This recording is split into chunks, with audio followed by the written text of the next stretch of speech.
Namaskaram. Welcome to this video where we shall be talking about the Charvaka school of philosophy.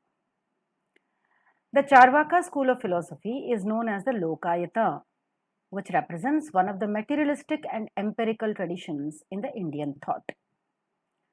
This exactly is in contrast to the other philosophical systems of ancient India, which are often oriented towards spiritual and metaphysical inquiries.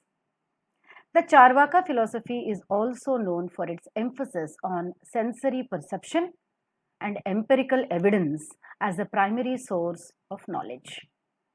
Let us get ourselves acquainted with the Charvaka school.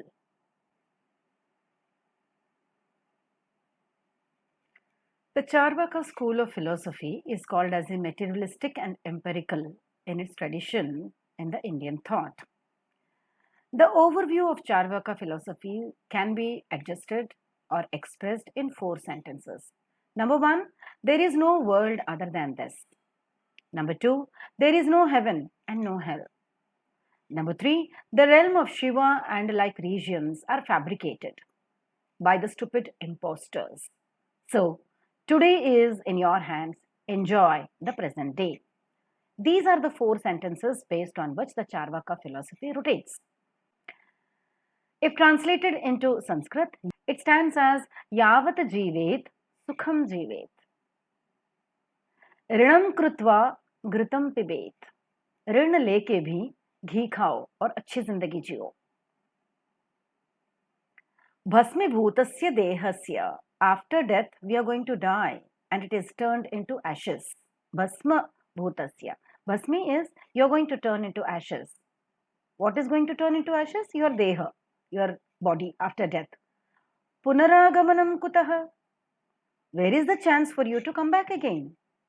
As the Indian philosophies that we discussed earlier, right from Sankhya, Yoga, Nyaya, Vaiseshika, Purva Mimamsa, Uttara Mimamsa, all these philosophies talk about birth and death and recycle of birth. They also believe in the karma philosophy. If not in this life, you are going to enjoy the fruits of your karma, maybe the next life. The good or the bad is happening to you now because of the previous karma or the karma of the previous birth. Now all that is ruled out and it says Yavat Jivet Sukham Jivet Rinam Krutva Ghritam Pibet Bhasmi Bhutasya Dehasya Punaragamanam Kutaha. Where is the chance for you to come back? Is the argument of the Charvaka school. When you look at it, the Charvaka school believes in materialism and empiricism. Charvaka philosophy is fundamentally materialistic because it asserts that only the physical, material world exists and that the mind and consciousness are products of physical processes. It denies the existence of any supernatural entries or spiritual realms. Totally, the Charvaka philosophers reject the metaphysical concepts like eternal soul or Atman and transcendental reality called Brahman. They argue that such notions like empirical evidence and so they are irrelevant. They completely believe in the sensory perception or pratyaksha, which is the only valid source of knowledge for them. According to Charvaka, knowledge must be based on direct experience and observation, and any claims beyond what can be perceived through the senses are considered invalid. Charvaka philosophers reject the inference, which is called anumana, and testimony, which is called as shabda, which was believed by the earlier philosophers as the valid source of knowledge. They argue that inferences and testimonies are unreliable because they depend on assumptions that cannot be directly verified. The Charvaka schools believes in hedonism. The philosophy often emphasizes the pursuit of pleasure and the avoidance of pain as the ultimate goal of life, which is called as hedonism.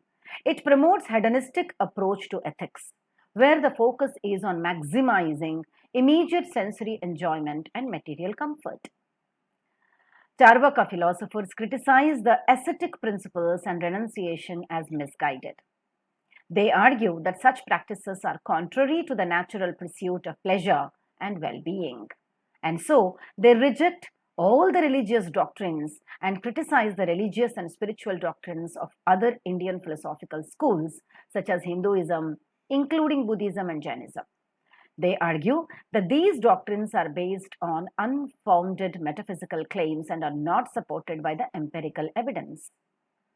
Charvaka philosophy criticizes Vedic rituals and religious ceremonies as superstitious and ineffective. It argues that rituals do not lead to spiritual benefits and are often used to exploit and control people.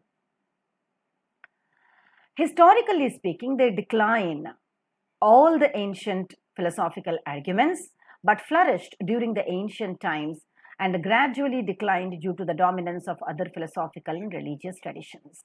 Much of what is known about Charvaka philosophy comes from the criticism and refutations that are found in the texts from other traditions. Direct texts from Charvaka tradition are very rare. Most of what is known about Charvaka philosophy comes from critiques by other philosophers such as those that are found in Hindu, Buddhist and Jain scholars. While Charvaka philosophy is less prominent in contemporary Indian philosophy, it has had a significant impact as a counterpoint to religious and metaphysical traditions in India. It represents a tradition of critical thinking and empirical skepticism, and emphasizes on materialism and empirical evidence continues to be relevant in discussions about secularism, scientific inquiry, and philosophical materialism. And so, they deny the afterlife and karma. Completely, the Charvaka philosophy denies the existence of an afterlife, rebirth, or karma. It argues that beliefs in these concepts are unsupported by empirical evidence and serve primarily to control and exploit people. Charvaka critiques Vedic rituals and religious practices, arguing that they are based on superstition and have no real impact on one's material or spiritual well being. This philosophy emphasizes the pursuit of pleasure and the avoidance of pain as the primary goals of life. It promotes hedonistic approach where immediate sensory enjoyment and material comfort are valued. They criticize ascetic practices and renunciation, arguing that they are contrary to the natural pursuit of pleasure of well-being.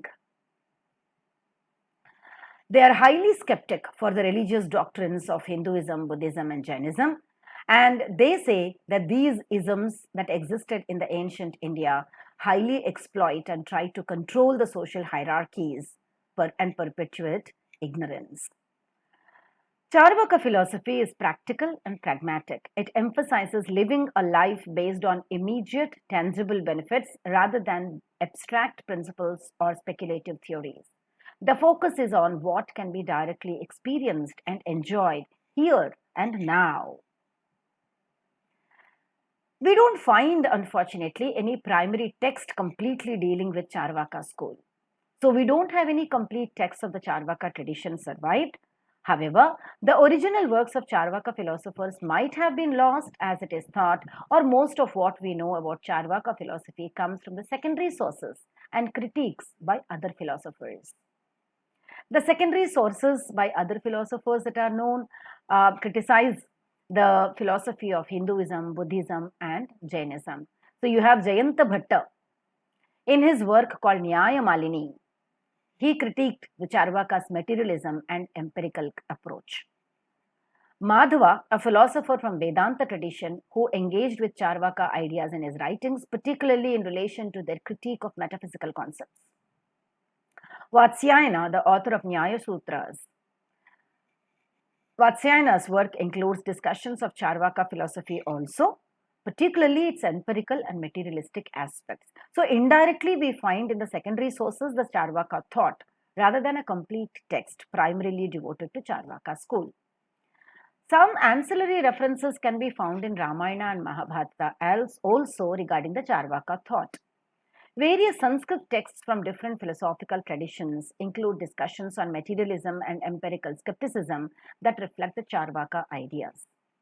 However, some historical accounts and texts from the later periods also provide some interpretations to Charvaka philosophy based on the earlier sources and critiques.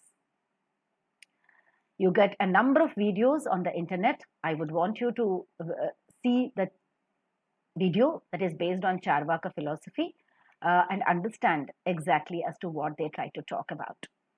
Thank you very much for being a part of this video. See you in the next video. Bye for now. Namaskaram.